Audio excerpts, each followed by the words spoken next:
Hi, I'm Christina Applegate. And I'm Jamie-Lynn Sigler. And this is Messy.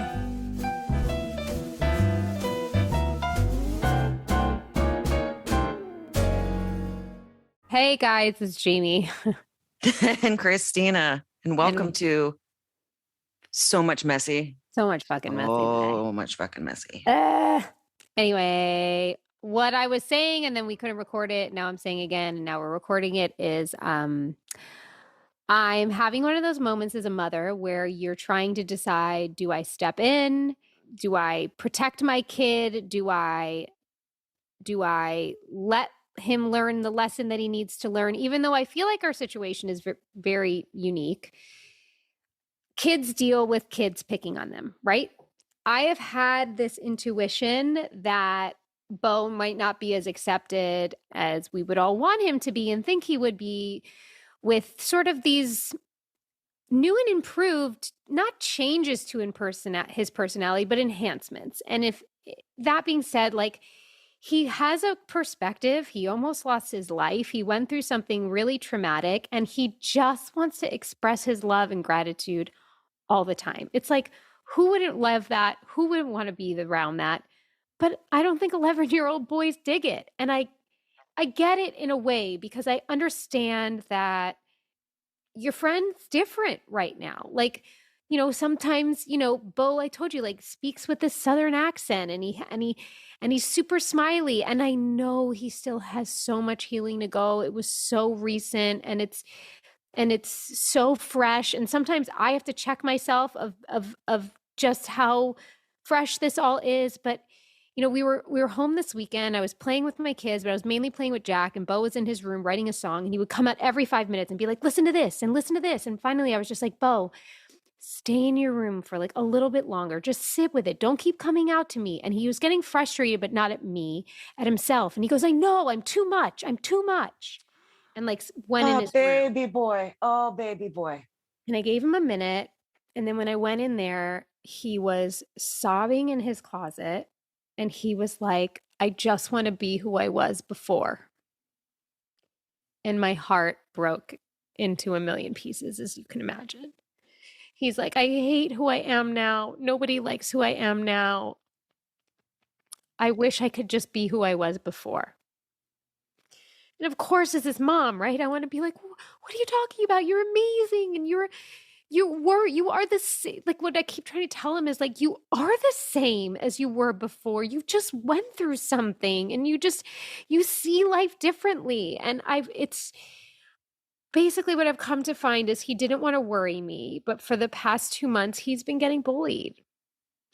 And they've been calling him names and excluding him from their group. And it's frustrating for him, because I said to him, I was like, is there anybody else? And he's like, but Mom, these are the boys that are like me, that like what I like, that do what I do. They just, they say that I'm faking it, or they say that I'm too much when I tell them how awesome they are. And they make fun of me for my singing, and they make fun of me for this. And I sat with him, and I just let him talk, and he talked and he talked. I got quiet after I put him to bed that night, and I thought about it. And again, I can only imagine what it's like for his 11-year-old best friend to, like, hear his buddies in the hospital. He was probably given like a vague explanation as to what was going on, and then have him come out like so differently. And I am struggling with how to handle this. I don't know the advice to give him. I don't want to tell him to, like, dampen anything about himself. Like, I don't want to tell him to, like, quiet any of his urges down. Like, he even said to me, he's like, Mom, I don't understand why anybody would not like somebody just telling them good things and nice things. And I tried to explain, like, I think they don't know how to receive that. Like, most 11-year-olds, like, they don't have enough life in them to kind of like hear that kind of stuff and take that in. But it's not wrong. It's beautiful. And I don't know. I feel like I'm rambling because I'm a little lost right now as a mom. I am completely heartbroken. It is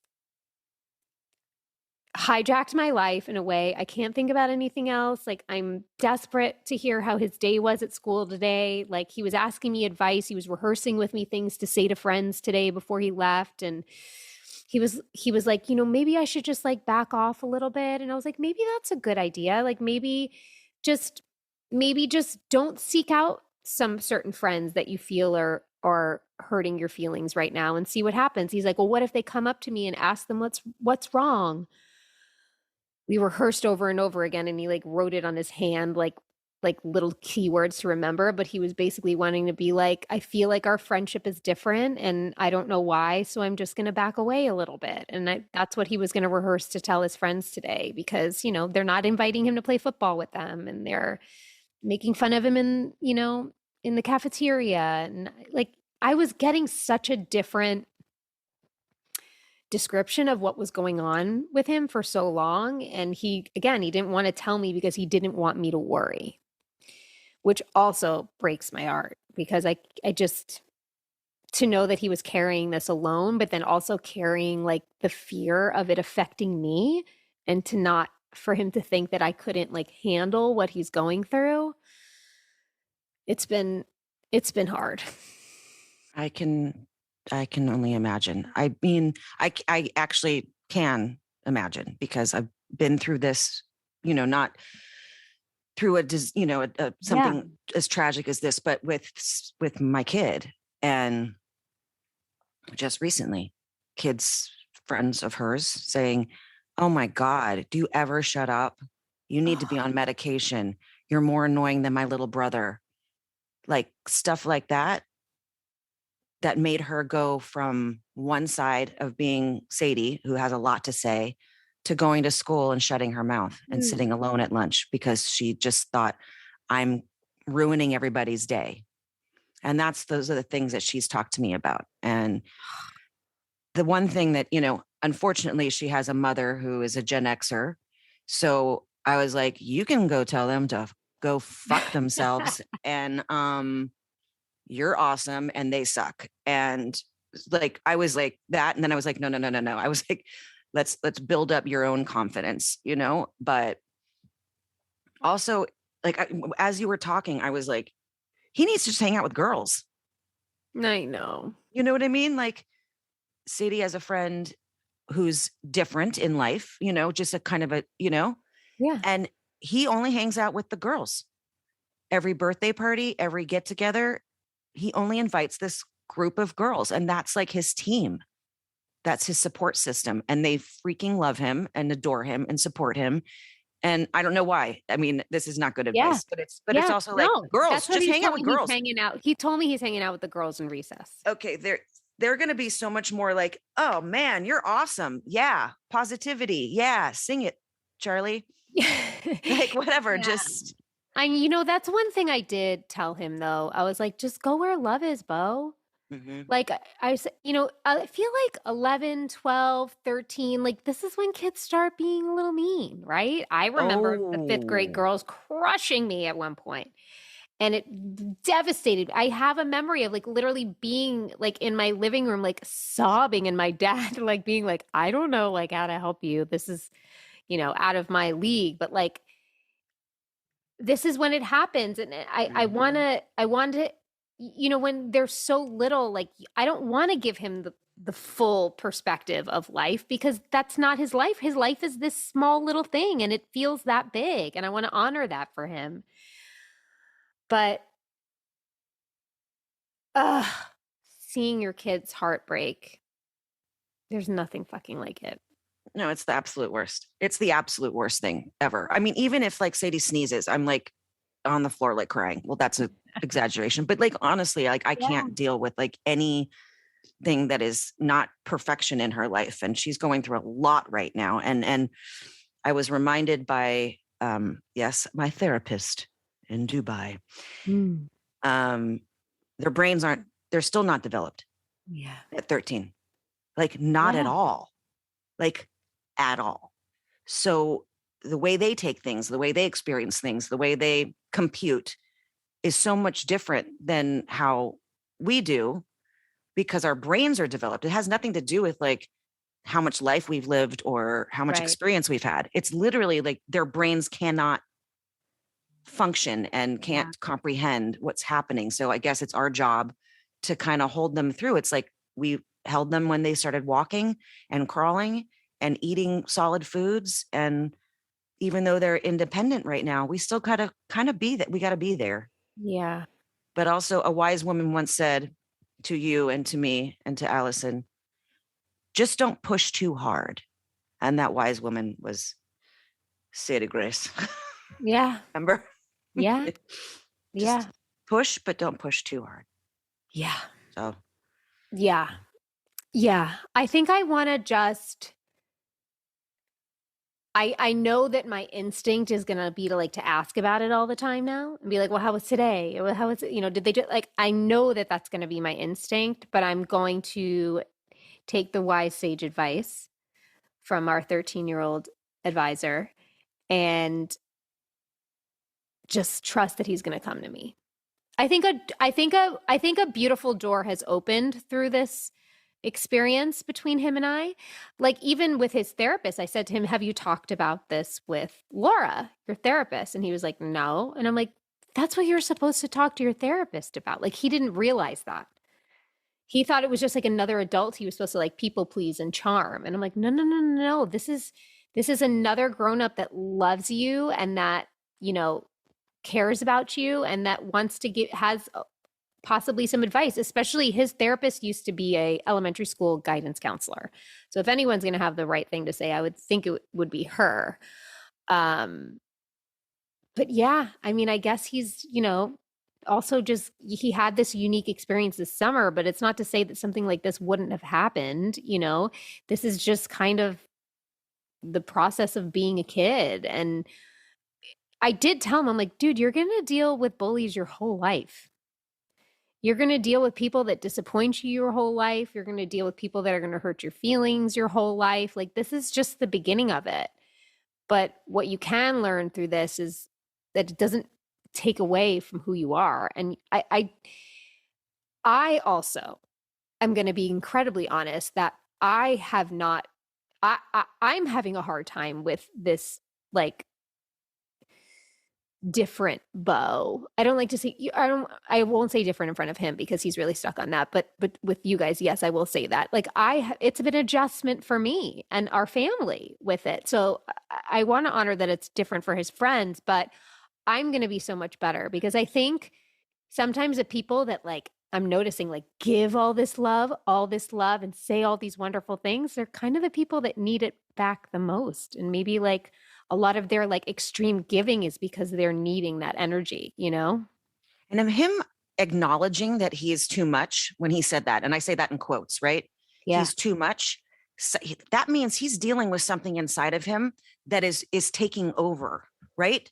He like Yes. doesn't know what to do with what's happening, like in his Right. brain or his thoughts, and his body probably hurts. When you said that, I just was like, oh my God, he probably doesn't know what to do with this. He doesn't. And he's just doesn't know. And he's going to, honey. He's healing. He's healing. I know. But I was going to say, when he gets home, instead of saying, how was your day? You could do the roses and thorns thing, which is always a great way for them to give you both perspectives of, you know, I don't know if you guys do that, but that was like, we did that every single day because how was your day? Fine. Right. And then conversation's over. Yeah. But what was your rose? What was your thorn? And then you get somewhere. Yeah. That's a great idea. What was your rose today, Jamie? Today, my rose is that this recording is finally working and I get to see both of you and talk to you. Yes. And my thorn honestly was sending him off to school today. Yeah, I'm sure your heart is, well, people don't get it. I mean, I hate saying this because our attachment to our children is so different than anyone. Yeah. Our heart, like when they leave us, it's like asking whoever's around them to take your own heart out of your chest and keep it beating all day. Mm-hmm. And until they get back, you're hoping that someone is keeping your heart beating. So yeah, I just had that. My thorn today was my kid just going to school, and our whole morning of doors slamming and screaming and because of school. And Yeah. yeah, and have fun with that one when middle school happens. It's a real delight. When the hormones kick in, can't wait. So much fun. But I actually had her read my diary from when I was 13 because she felt so alone. And I said, just read this. Yeah. And she was What a like, great idea. holy crap. Wow. Well, there was like, I think I've said this, like there's stuff in there that I would never say out loud. Yeah. But like just getting an idea of that, all 13-year-old girls feel this way. Exactly. And exactly. you're going to get through it.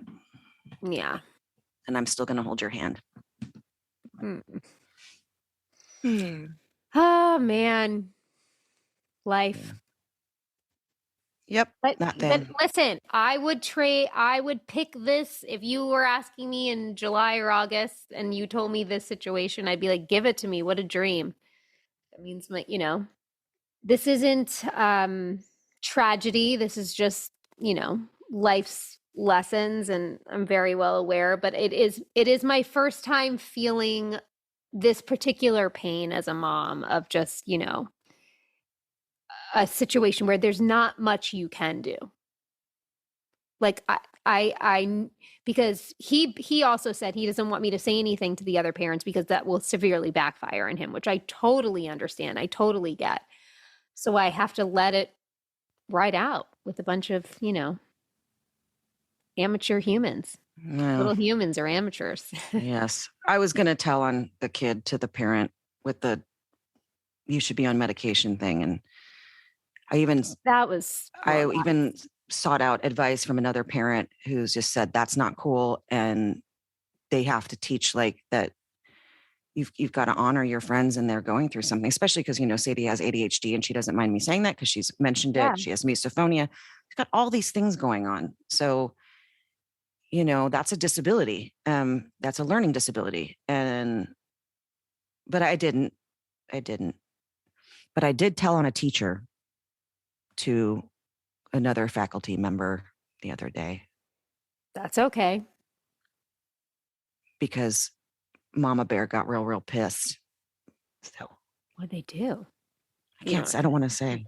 You can't say. But they didn't do something that a teacher should have done or said. Just, wording. Just some wording that was not cool. And I don't think anyone thrives by being told things like this. So yeah. I kind of told on this person and then I was like, you know what? Don't even say anything. Because that's how nervous I got. I was like, don't even say anything. Yeah. Like it's going to make it worse for her. Like at the end, it's going to make it worse for her, for Sadie. If this teacher knows that I told on her, tattletale. Yeah. I know. Well, Sadie and Bo also can learn from this that words are really powerful. We can say things out of pain. We can say things out of any emotion, but that they really stick with people. Like I remember things that people said to me we've talked about this, like specific things that people could think was just a flippant comment that like sits with you and then starts to become a belief about yourself or a question about yourself and can lead you down a fucking road for 10 years. So maybe let this be a lesson for our littles that, words are powerful and we can choose them more carefully because you would never want to make anybody feel the way that you're feeling right now. Yeah. And, they could sit there and say, oh, I didn't mean it that way. I didn't mean it that way. But as we've talked about, that little kid when I was 7 years old who touched my leg and said, you're fat, that led to like 25 years of anorexia. Yeah. And it's not his fault. I'm not going to go and beat him up, but we just have to be careful how we speak to one another, regardless of intention. Yeah. But it's hard because shit keeps coming out my mouth sometimes. And I'm the worst sometimes. I really am. I get very upset with myself. Well, apologies always work. I apologize right away. I'm the instant regretter Instagretter. Not even Instagrammer. I'm an Instagretter. Like when I yelled at Sadie when we were on earlier, because she was yelling at me about something, and I was like, bah, bah, bah. And she just like, she gets this look in her eyes. If I get mad, she gets so afraid of my face.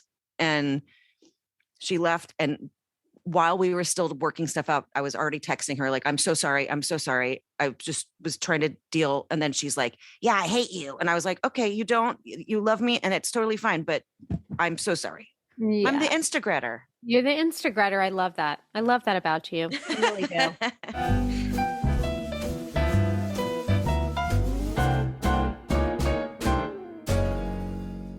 Support comes from AG1. Resolutions are hard to maintain, but AG1 is one of the easiest things you can do for your health. So make it the one habit you'll actually stick with. I love my AG1. I have it first thing in the morning, every single day. Why? Because it supports my energy, it keeps my digestive tract regular, helps my immune system, and even keeps me in a healthy mood. AG1 will help you be ready to take on what 2025 has in store for you.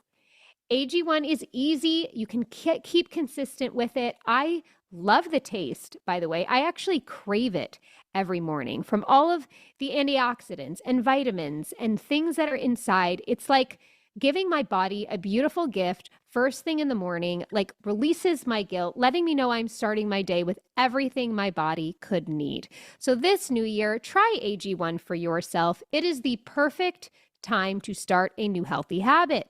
And that's why we've been partnering with AG1 for so long. And now AG1 is offering new subscribers a free $76 gift when you sign up.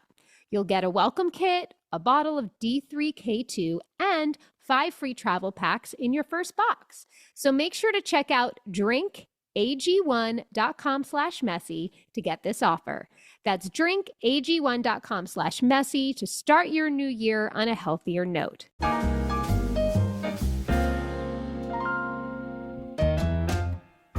Well, before we get into listener questions on this rose and thorn thing, which I love, should we, since the end of the year is coming up or is here, should we do our roses and thorns for 2024?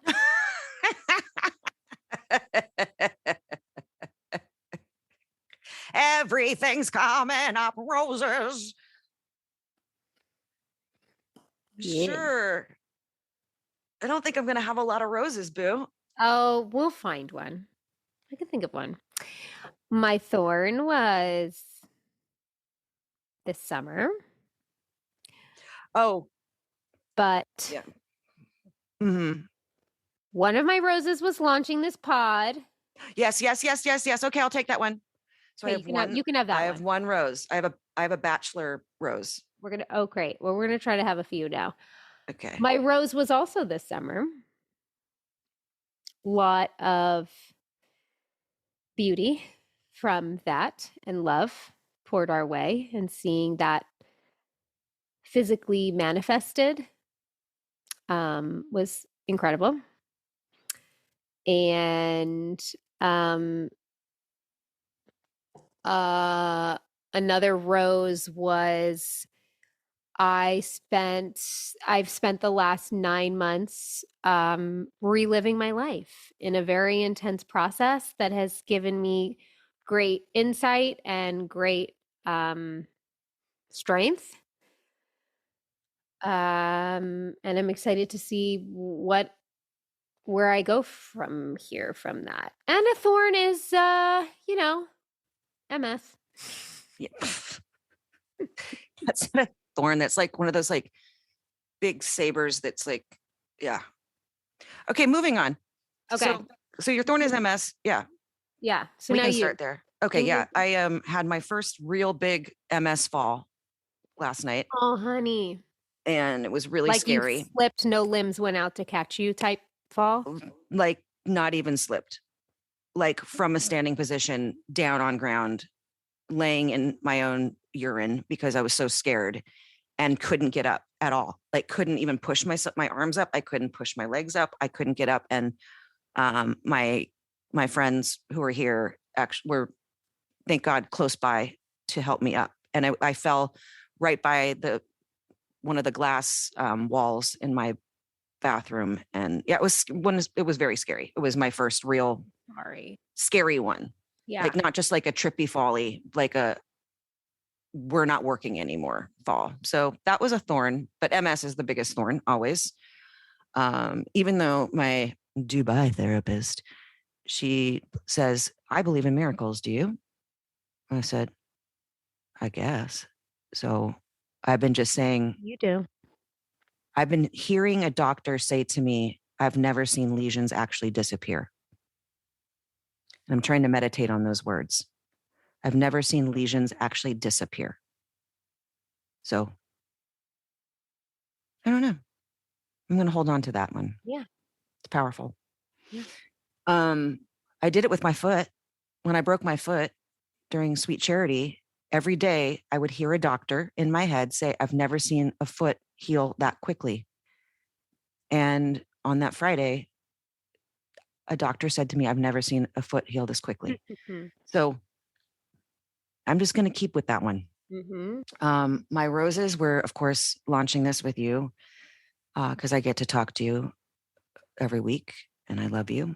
Love you. And also that we're, I don't know, touching some people's hearts, maybe pissing some people off, and that's totally fine and don't care. But I have you. We're affecting them. We're infecting them and affecting them. And also, roses are, well, biking through the Netherlands in the countryside, which is one of those things that you kind of think you're not going to be able to do when you have this disease, and then something takes over and you do it. And anytime my daughter crawls into my bed and wants to watch a movie with me, and she always holds my hand, and I'm going to cry, and she puts her head on my chest, and she's 13. She's almost 14. So it's pretty cool. I feel like a pretty cool mom that I got. You are. Yeah. I love that. Look at us. Bouquet still being assembled. I think I'm still like gas station bouquet. Like on the way out. I don't think there's roses. There are many roses. There's like a lot of baby's breath. It's pretty good. Yeah. That's fine. It's like 6. That's fine. Some baby's breath. All right, everybody. Roses and thorns. Roses and thorns. Think of yours. Yeah. And we don't have to have expectations for the year because it's just a different day. And we put expectations on this one time of stuff. We always disappoint ourselves. So why do it? Yep. Expectations are planned disappointments. There it is. A wise person once said. Just buckle up. Buttercup. Should we read a few emails? Yeah. Okay. This is from Jessica. I shared this in the Discord, but I wanted to make sure you saw it. Christina expressed a bit of shame about paying someone to decorate for the holidays, but I want to offer some perspective for anyone who is inclined to agree about it being a waste or douchey. Paying a professional decorator is paying an artist to do their craft for a special occasion. It's just like hiring a DJ for a wedding, buying a handmade scarf to wear to a party, or having a custom painting of a pet made as a gift to a friend, or ordering a birthday cake from a bakery. Not only is it okay to outsource art to people who are trained in it, doing so supports the artists, many of whom are operating small businesses and are grateful for your business. Even if you have the ability to decorate yourself, and in this group, I feel like many of us understand how someone might not be able to, there is no shame at all in hiring a professional to do this or any of these other things. This is true even if you aren't wealthy, and it's a big splurge. Of course, it's also great to be able to do that yourself, and there's also nothing wrong with foraging the decor for any reason. I just wanted to challenge a bit of that negative self-talk from Jessica. Couldn't agree more, Jessica. Okay, Jessica. No, I agree. But it's also like in this time, it feels, when I said douchey, it feels like what I do spend once a year is more than one should on decorations. But you know what? It gives us some joy in the house. And I don't know how many years it's going to matter that we have that going on. It So will always matter. I do it for my daughter. It's always only for Sadie. I mean, I can't get down the stairs, so I can't really enjoy it, but it's for her when she goes down and plays piano, and for her, and it smells nice and it looks pretty. But I agree.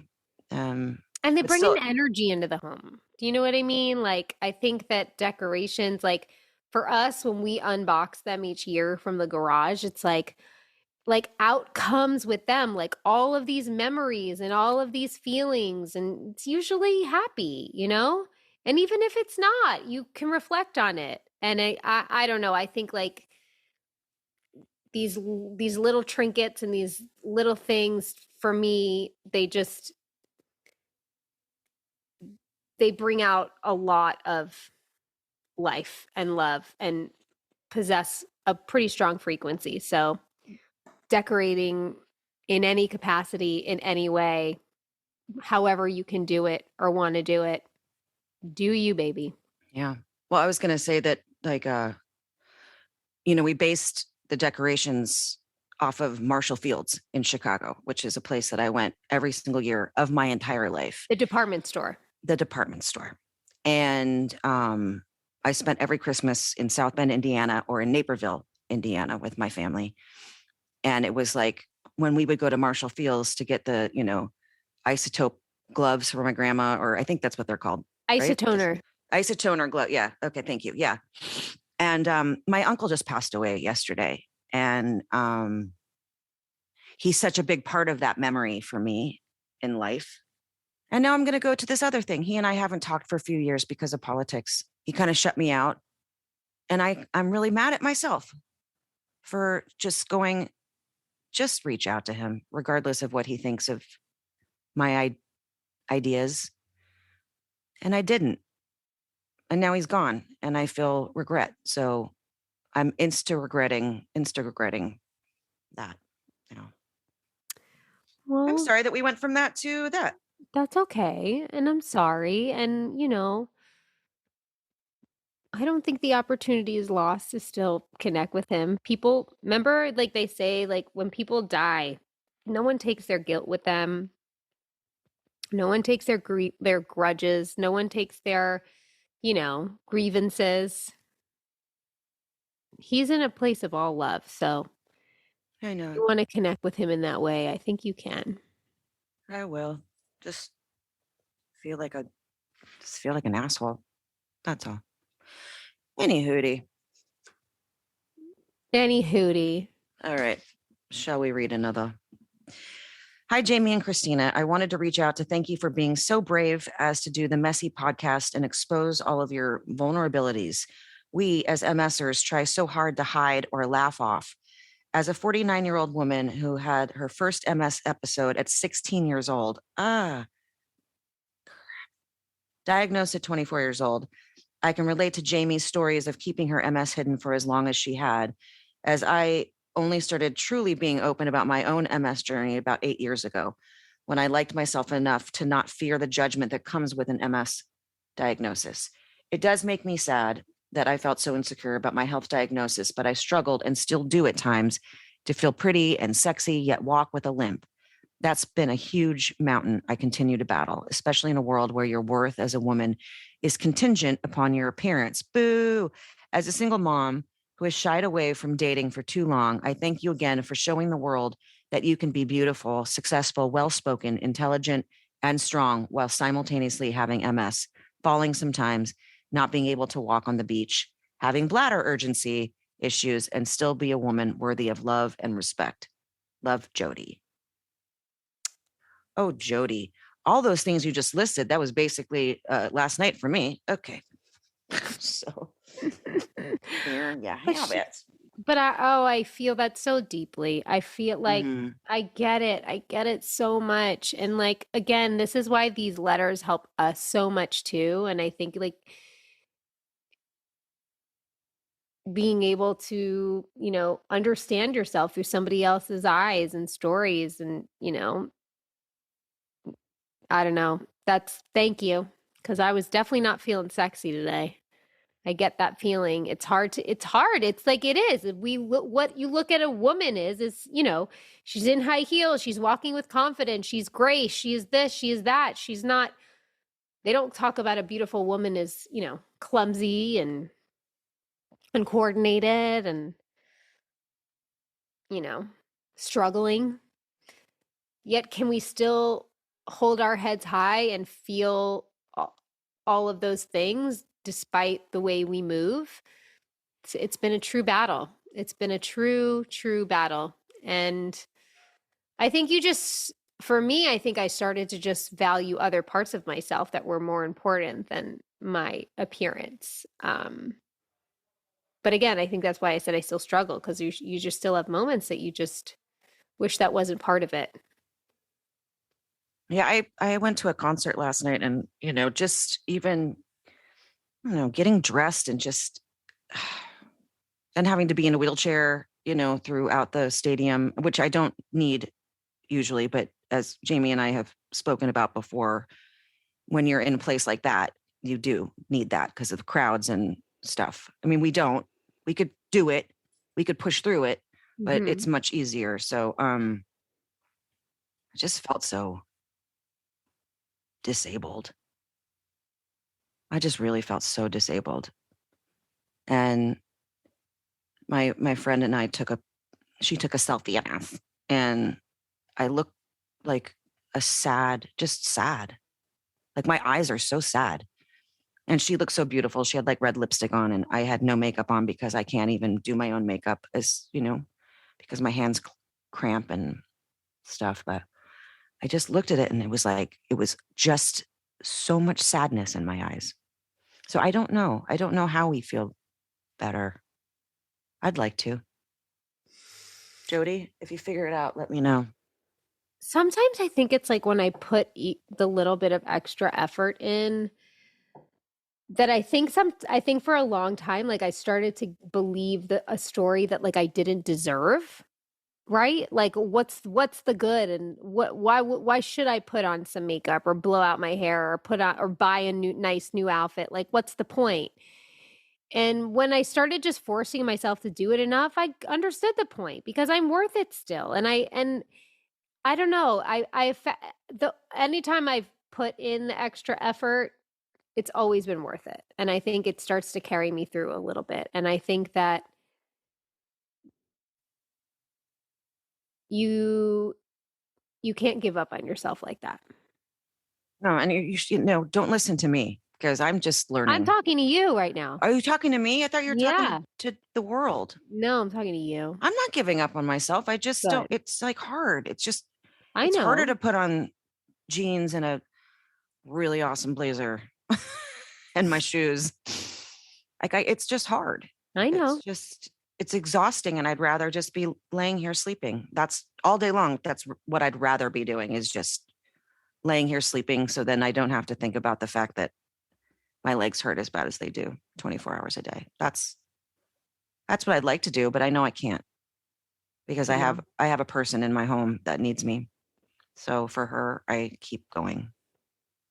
But we need to make it also for you. Yeah, we'll get there. Okay. As long as you say that. Mm-hmm.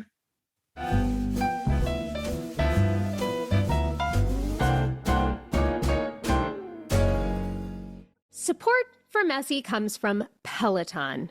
Peloton has everything you need to keep you on track to your goals, no matter what season of life you are in.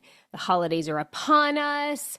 It's time, we think, to just give up our habits, but I look at it as a time to build healthy habits, and that includes working out. And Peloton has a variety of workouts for whatever era you're in, your holiday era, your running era, your wellness era, whatever era of life you're in, Peloton has the classes and motivation you need to get after it. It's everything you've ever wanted to try, whenever you need it. So there's barre, there's Pilates, there's yoga, there's running, there's meditations, and more. You can explore a variety of classes, discover what works for you, no matter what workout era you're in, like we said. And they have the best trainers. These people become like life coaches. It's like going to church. You get motivated, you feel good, they empower you. There's nothing better than that. And it's always running on your time. So whether you need 10, 20, or 45 minutes to sweat it out or get grounded, Peloton provides flexibility with daily on-demand and live classes that fit your busy schedule and everyday life. So find your push, find your power with Peloton at onepeloton.com.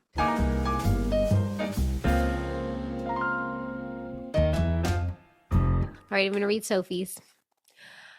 Hiya. I don't think either of you will see this when we are, but I've been thinking about messaging for a while. I got diagnosed in June 2021 at the age of 21. I've never heard of it, and it was during COVID times. It took a very long time.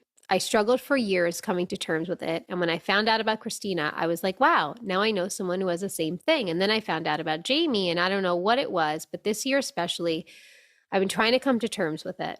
I'm a lot happier than I was, but also it's so amazing seeing you both continue to live such great lives after your diagnosis. The Sopranos is my favorite show, and to know Jamie was diagnosed during it, and now watching again, it brings me a type of hope. And then watching Dead to Me, the last season, and knowing how much of a struggle it must have been also helped me so much. I'm still struggling and half hoping for that phone call to say it was a mistake, even after 3 years. I'm sure I can't be the only one who feels that way. I've felt how hard this is, especially when trying to do things such as learn to drive. Realizing you don't have that independence can be very hard. It's inspiring seeing normal people live this such as yourselves, as I still don't know anybody in my life that has MS. Sophie. Well, I'm glad you found us, Sophie. This, I think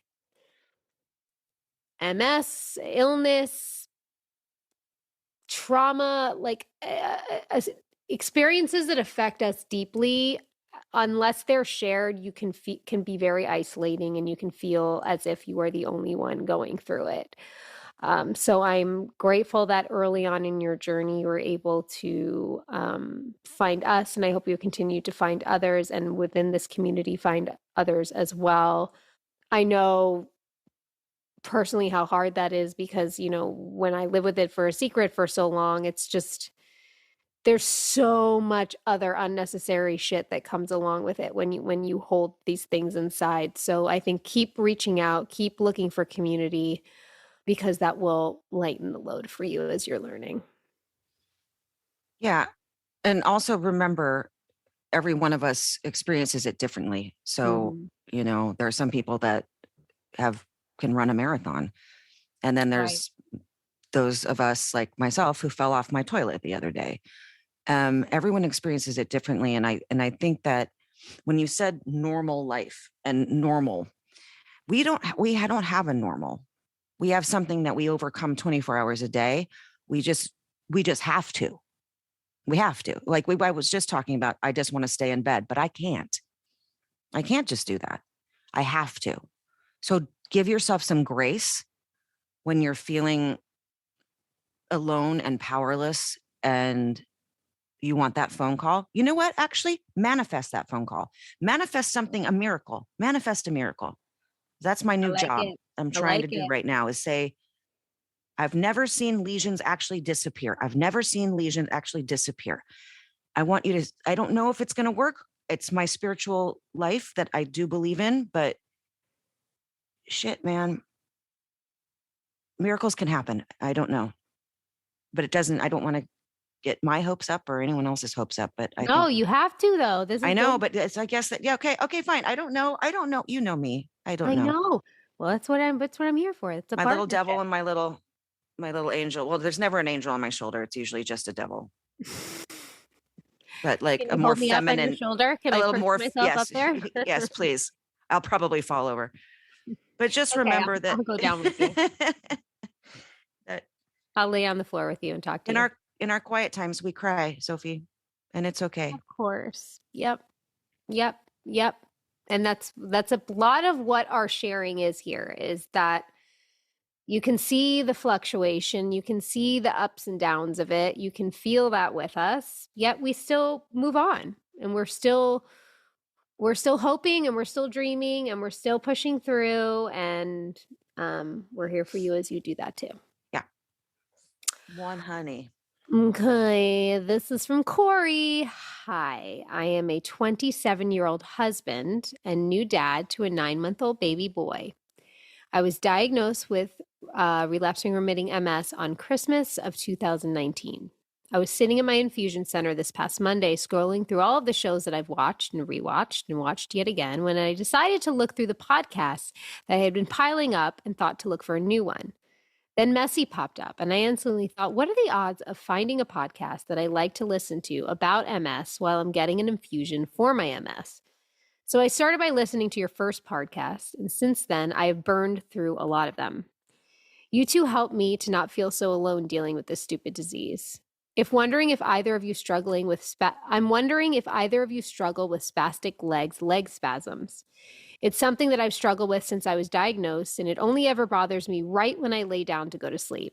Anyway, thank you so much for making this podcast and talking about this, Corey. Yes, Corey. Ugh, it's the worst. What helps me with that, I Theragun my legs. That tends to chill them out just enough for me to fall asleep. My husband tells me that I'm doing fucking Irish dancing all night in my bed. What's that called? River dancing. River dancing. So I don't think it helps it completely, but enough to relax them. Just enough. I think like there's CBD creams that you can put on your legs that sometimes can help. You use that, right, Christina? I do. I use two different ones. There's one that's just for like everyday pain and inflammation, which is the 3-to-1 of the Papa and Barkley, which I will say. And then they have one that's 1-to-3, which is more THC. I deal with excruciating pain 24/7 from knees down. So like bottom of feet, if there's like a piece of like cat litter on the floor, that feels like someone's stabbing through my entire foot. And I get these stabbing pains in my ankles. So I don't know if you have those things, but that's how I feel all day long. So spasms, not so much, but I have learned that this does help the cream. And I also got compression socks, like really good compression socks Oh, that I saw on Shark Tank. I don't know. nice. It's made for You know what? dancers. You know what? I just started using. I don't know if you'll like the feeling of this, Christina, but Mhm. there's a brand called Naboso. I think that's how you pronounce the name. And so a lot of my over the years, because of like my compensation with walking and stuff, like I don't walk through my feet because I'm like, stumbling, losing balance, spasticity in the bigger parts of the muscles in my legs. So my toes have gotten like really kind of scrunched together and tight. And so I found these like toe spreader socks from Naboso, but then they also have like the little prickly, like nerve inducing, like a Naboso, like what are those mats that they call that you stand on that kind of like help with Like a power play? nerve communication? No, they're just like little pricks, like little tiny little. Yeah, that's called whatever. my entire dating history. Sorry, go ahead. Well, I have them all in the bottom of it. So You have the all my little inside pricks of the over there? sock, inside of the sock is filled with that. Allison, will you look up I what the want this. Naboso technology is? And I have been religiously wearing them around my house, and my feet feel stronger from them. They are, I know it's so hard to find things that like actually help. These are helping me right now. Okay, I need that. I need them right now. I need them. I'm Like gonna someone send bring you a them to me link. right now. I'm gonna send you the link. Okay, Yeah. I love it. So I'm those are the into it. things you can do. Also, I have one of those. I know that Jamie, you don't love it so much, but the compression like boot thing Yeah, that like those are not goes. for me, but yeah. I like it because it feels like a massage. I put it on sequence, so it feels like a massage, and it's got heat for the knees, and I don't know. There's the things and power Yeah. plates. Power Power plates are plate. great. Yeah. I mean, I forget. I have one in my room, okay, and I don't use it. And then I'll get on it, and then I'm walking like, I mean, obviously I'm in pain, but I'm walking normal, normal, More normal. more normal. Oh, okay. So the Naboso is their sensory they have insoles that And then they have these socks, and they have, I think, a whole thing. It's NABOSO. Just go to the website because I don't know what the fuck I'm talking about, but you'll see what Okay. I'm talking about. Thank you, Corey. Bye. Bye. I'll do Maria. Hi, ladies. I just wanted to let you both know how wonderful this podcast is. Your honesty and openness is inspiring. I find myself in tears listening to your conversations and then moments later laughing at Christina's jokes and her potty mouth. Sorry. Don't ever change. I don't have MS, but do have chronic pain that I manage. I've had to stop many activities I used to love. My daughter is 7, and I can't do all the things I want to do with her right now, which is hard, but doing my best to be present and take the small wins. So thank you both. Much love from Canada, Maria. Oh, thanks, Maria. Thank you, Maria. It's all we could do is our best in that moment. And I find, I'm sure you do this too. You all do this. We can when you live with a, degenerative disease, you can compare from before. I used to do this, and now I can do this, but just be as present as you can. The small wins, they're usually the ones that mean the most anyway, especially the people around us. Yeah. And they'll understand. I mean, it's hard for our kids to see us not doing all the things that we used to do. I know that how hard it is on me, but I can only imagine how hard it is on Sadie when she sees me come into her room to see if she's okay when she's sick. She was sick the last couple of days, and I couldn't stand in her doorway. And I'm there to protect my child and get her medicine and stuff. And she's talking to me and she's like, wait, one more thing, Mom. And I was like, I can't stand right here. I'm sorry. I can't stand. And I felt so fucking awful. My heart was broken, and I went to my room and just cried. I was like, I can't even take care of her right now. Yes, you can. I know, but it was like that moment, and that I knew that look on her face. She goes, fine, you know what? Forget it. I don't need it. Fine. Forget it. I don't need it. My heart split into 1,000 pieces, but yeah, I think you're still, I mean, the MS journey for me has been little bit, and then it kind of plateaus for a while. And then some shit starts to happen, and then I learn how to deal with it, and it kind of plateaus for a little while, right? That's, I think, a lot of the journey of people that have had it for a very long time. You had a lot of things happen right at once. That's really traumatic. That's a lot. I think in my journey, I've sort of now gotten used to oh, something new is showing up, but I have had enough experience that I'm like, okay. And then because I know I'll get used to what this new thing is and sort of ride it out. And I think that you've just had it all dumped down on your head, pretty aggressively. yeah, it came on pretty fast. Yeah. But actually not, though, as we've talked about, because when we talked about with Liz, but we noticed it season 1 of Dead to Me. Yeah, I was surprised when weird shit was happening. Yeah, because it was a thing. And I'd be scared, and I'd be like, you know what? It's too late. Maybe we need to go home because I'm too tired. Because I would just literally buckle over. And that's what it was the whole time. Or then second season, I would started with the dizziness and the throwing up and the weird, that other weird shit that neurological stuff was happening where I couldn't, light was weird and depth perception was weird. If I had to stand up on a stair I remember being on a ladder in season 2 and crying, please, I don't want to be on the ladder. I don't want to be on the ladder, freaking out. And I was still running, all the time, Pelotoning and, doing all that. And then it was bam, Mom got cancer, employee threatened my life. And it was every symptom that could possibly happened all at once in 3 months to where I couldn't walk, really. A lot. Anyway, it's fun. But you know what? I'm going to hear that doctor say, I've never seen lesions disappear. I've never seen anyone heal MS. That's right. That's right. I want to add another rose. Sorry. Okay, what is your rose? Our listeners. Our messy, beautiful group for your generosity with your love and support and also your stories.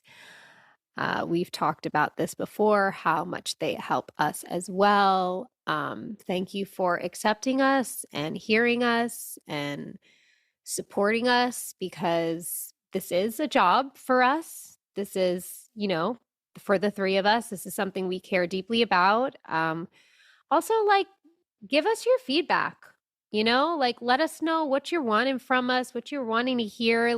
This is a community and you are in this with us. And I think I can confidently say that I speak for the three of us when we are incredibly grateful for you. And I'll let you add anything else you want. No, I mean, I echo everything that my loves just said. And, that's the thing. It's like, sometimes we'll sit down to record when we don't have a guest, and we don't have a plan. And sometimes she and I just look at each other like, should we just talk about a mess again today? Maybe that's not what everyone wants to talk about. I don't know. Yeah. Instead of emails, doing viewer topic discussions, like a fun topic, and we can take on anything. You can be, don't be terrible. Don't be stupid. Don't be stupid and mean and, not kind, but you can be nasty. You can be sassy. It can be whatever, because that could be fun for us. Our topic today is dicks. No, it's never going to be dicks. Or maybe it is dicks. We can talk for dick. We can talk about dicks. We can talk about lots of things. Listen, and that's what I meant. Sporting goods store. Sporting goods store. 11-year-olds. So, you could send a bag of dicks. Yes, you can send a bag of dicks. You can send a bag of dicks. Oh my God, there's a website. There's a company. You can send a bag of dicks. There's multiple of them. Yeah. Multiple dicks or multiple companies? Multiple companies that will send bags of dicks. Oh my God. You're welcome. Seriously. Anything left on your Christmas list? Thank you. I'm going to write this down. I swear to God. But you know what? Text it to myself. I'm going to text it to you. 2024, you guys got to know us real well. You know who we are. You know it all about us. Like Christina said, what do you want us to talk about? Let us know. We would love that. Because sometimes, we don't want to repeat ourselves, but life repeats itself. So we want to keep you entertained. We want to keep you engaged, and we want to keep you feeling like you are just as much a part of this as we are. Yes. And we don't necessarily want to talk about MS. Oh, you can email us at messypodcast@wishbone. You say it, because I couldn't see the whole thing. I couldn't see the whole thing on my thing. Sorry. You can email us at messypodcast@wishboneproduction.com. And we will respond. We promise. Or you could fill out the form on messythepodcast.com. That's right. That. So should I pull a card? Let's pull a card. Yeah, because we have some work to do. Okay. Here it goes. Whatever you do, you need courage. Whatever course you decide upon, there is always someone to tell you that you are wrong. There are always difficulties arising that tempt you to believe your critics are right. To map out a course of action and follow it to an end requires some of the same courage that a soldier needs. Peace has its victories, but it takes brave men and women to win them. For Bo. For Bobo. For Bo. And Love so you. It is. We love you, Bo. And so it is. This show is executive produced by Christina Applegate, Jamie-Lynn Sigler, and Allison Bresnick.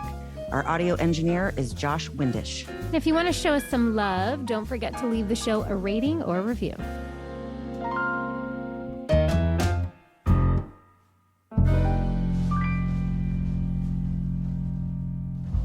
Hi, it's Jamie. Thanks for listening. I just want to let you know I am a paid spokesperson for Novartis, but this podcast is independent from my collaboration with Novartis.